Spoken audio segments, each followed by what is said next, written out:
Good evening. I appreciate the opportunity to speak directly to the American people tonight about how we can end this shutdown and meet the needs of the American people. Sadly, much of what we heard from President Trump throughout this senseless shutdown has been full of misinformation and even malice. The president has chosen fear. We want to start with the facts. The fact is, on the very first day of this Congress, House Democrats passed Senate Republican legislation to reopen government and fund smart, effective border security solutions. But the president is rejecting these bipartisan bills which would reopen government over his obsession with forcing American taxpayers to waste billions of dollars on an expensive and ineffective wall, a wall he always promised Mexico would pay for.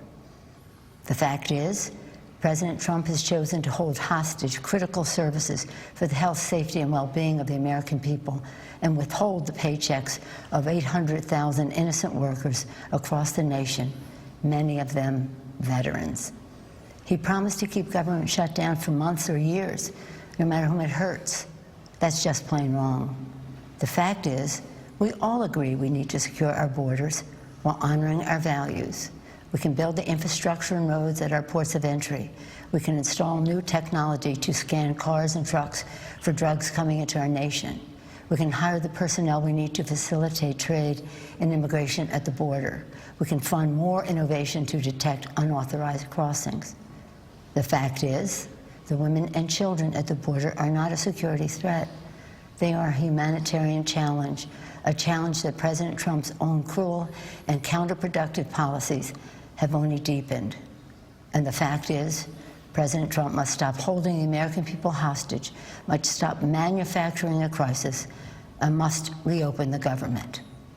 Thank you. Leader Schumer? Thank you, Speaker Pelosi. My fellow Americans, we address you tonight for one reason only.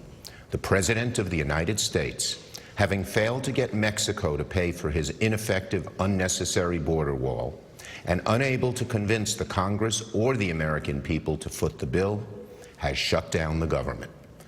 American democracy doesn't work that way. We don't govern by temper tantrum. No president should pound the table and demand he gets his way, or else the government shuts down, hurting millions of Americans who are treated as leverage. Tonight, and throughout this debate and throughout his presidency, President Trump has appealed to fear, not facts, division, not unity. Make no mistake, Democrats and the president both want stronger border security. However, we sharply disagree with the president about the most effective way to do it. So, how do we untangle this mess? Well, there's an obvious solution. Separate the shutdown from arguments over border security. There is bipartisan legislation supported by Democrats and Republicans to reopen government while allowing debate over border security to continue.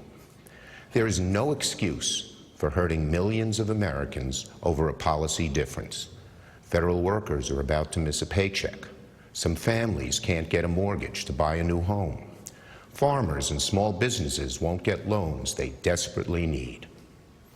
Most presidents have used Oval Office addresses for noble purposes. This president just used the backdrop of the Oval Office to manufacture a crisis, stoke fear, and divert attention from the turmoil in his administration. My fellow Americans, there is no challenge so great that our nation cannot rise to meet it. We can reopen the government and continue to work through disagreements over policy. We can secure our border without an ineffective, expensive wall. And we can welcome legal immigrants and refugees without compromising safety and security. The symbol of America should be the Statue of Liberty, not a 30-foot wall.